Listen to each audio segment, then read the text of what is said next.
How's it going, everybody? It's a nice spring day here. Got all my bikes lined up. Gonna do a little tour of them. This one here is 1983 ATC 110. It's pretty sweet. It has high-low range, so it has 8 speeds. Gotta flip the lever though to get to the other 4. This is currently a project, does not really run. I had it run a couple years ago before I owned it. Last summer I bought it from the guy I got it running for, and just kind of been sitting all winter. And I got this 1983 ATC 185S. It's kind of a rat rod 3-wheeler. You know, I kind of abuse it, but I mean, it runs great. I keep the motor running good, but I mean, zip ties and duct tape, and it would take a lot to get this thing back to OEM, so I just kind of enjoy it as it is. Got a LED headlight wired up. Stator powers that. I had a battery wired up too, but it was overcharging it, so I got to wire in a rectifier, voltage rectifier, regulator deal. Yeah, this thing's pretty sweet. A lot of fun. Got my 2004 400EX. Had this thing longer than all of these. Got it my sophomore year of high school, I believe. I mean, I put a lot of work into this. Doesn't really look like it, but the engine has some goodies. 10-to-1 Wiseco top end, kibble white, lightweight, stainless valves, titanium keepers, kibble white race springs, hot cams, timing chain. It's got the power bomb and the Q4, K&N filter, and I do have a XR 400 cam. That's gonna be going in there. I mean, these things have a stupid amount of low end torque, so the XR 400 cam takes the low end and puts it into the mids and highs. Got, I think, 1.5-inch bar risers. Just got these things on. They're pretty nice. Happy with those so far. Tired of smacking my hands into trees. And I got YFC 450 brakes. They bolt right on. Then I got braided stainless lines. I mean, this thing skids the front tires on pavement now. It's pretty sweet. Nerf bars. Nice skid plate. I'm getting the TRX 450R shocks, front shocks. Gonna be getting those. Been trying to find a good pair on eBay, but they all seem to go for $300-400 bucks. Love this thing. It's a lot of fun. Then I got my 1994 4Trax 300. Got this thing for free from a neighbor. Some guy had bought it from him, paid him, but never picked it up, so he just gave it to me. Top end was seized. All the tires are flat. Only needed 1 new tire though. I just pumped the other ones up, so that's good. Got a real cheap light bar mounted on here, just zip ties. I mean, doesn't have to be pretty as long as it works, right? Let's see. To the top end. Got a new brake backing plate. That thing was destroyed. I had to beat it off in several pieces to get the rear axle freed up. Kind of stripped it down mostly to the frame. Treated all the rust, painted it, welded on some new fender mounts.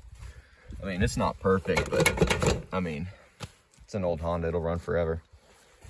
No holes in the gas tank, so that's sweet. Yeah, that's my trail bike. Then I got this 1986 BW200 ES. It's the electric start model. I've just been kind of tinkering with this winter. I got it in at least 1 video on my channel. I might post another one that I filmed.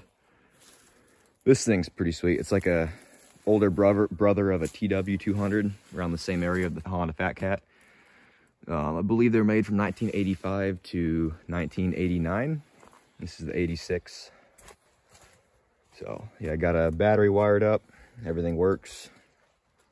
It's just not in too good a shape cosmetically, but runs great. It's a lot of fun riding around in the snow, those big fat tires. Gonna be selling that here soon. All right, here's my 2001 YZ250. Got this my senior year of high school, I think. Actually has the same motor. I didn't even touch it, didn't even rebuild the top end, kind of playing with fire there, but got a 18-inch rear wheel, the Tusk tire. I really like these Tusk tires. They're cheap, they hold up. I've had it on there ever since I've had it. Got a FMF shorty exhaust, FMF gnarly pipe. Jetting's a little bit off up top, but it runs like a champ down low. A couple little mods here and there. Got the timing retarded, I think 2 degrees, 1 degree, 2 degrees. It doesn't seem to make a difference in the power though. I mean, it's like on off switch. You're either spinning the wheel or you're off the back wondering what happened. But I don't know, I started riding dirt bikes a little bit too late. This thing's a monster in my opinion, but I'll get used to it eventually, hopefully. But yeah, a lot of fun. I got a whole nother engine. I'm gonna be throwing in a 400EX frame that I have. I don't know when that's gonna happen, but stay tuned for that at some point. I'm gonna do it 100% right. Fab up mounts, fab up airbox, radiators. It's gonna be pretty cool. So that's this guy. Then I got my 2013 CBR 250, 2012 CBR 250R. Pretty fun.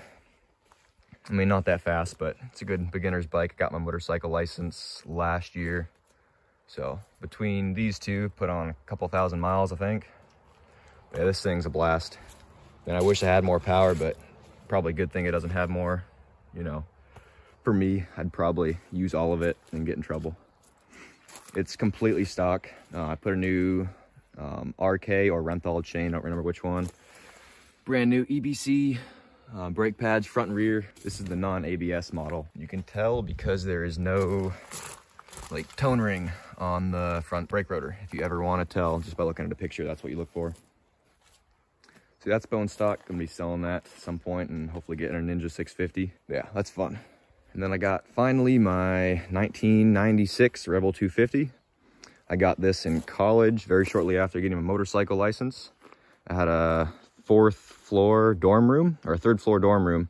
I actually, with a couple buddies of mine, we got this up the stairs. There's no elevator.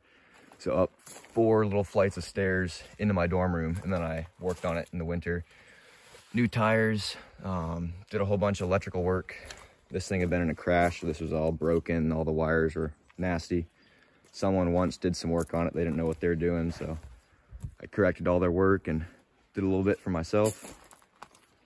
Put a few miles on this, and then that was when I was living in Anchorage for school. And then actually I got this and this, because I bought that in Anchorage too from a buddy, in the back of my truck, and together with all my junk from college, and drove it home. So that was a pretty fun adventure, good story. But selling this to my mom, she likes it more than her newer Rebel 300. That's all my bikes. Every single one of these, except for the CBR, needed a lot of work. Minus that, it like just needed tires and some electrical work. Just a good chat, really. Sit down and figure things out on it. Hopefully get this thing going in the next year or two. Don't know where I'm gonna be, don't know what I'm gonna be doing, but whatever I'm doing, I'm definitely gonna be continuing to work on these things. And you know, if I get somewhere where I can't bring any of them with me, I'm gonna be getting more. It's just kind of in my blood, and this is what I enjoy doing. Kind of drives my parents crazy. I mean, this is a lot of stuff to store at their place for now, but I mean, sold that to my mom. Gonna be selling that in the fall. Selling this now, probably selling this in the fall. Keeping that, maybe selling that. I'd like to get that restored at least, and then possibly sell it. But yeah, just gotta love these old bikes. Get out there, get some old bikes and start wrenching. It's just, even if you don't know how, I mean, learn. That's what I did.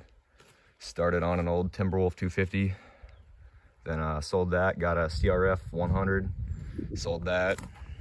Got a few more bikes in between that, Warrior 350, YZ 80, a lot of good fun. So there's a lineup. Thanks for watching. Have a good day.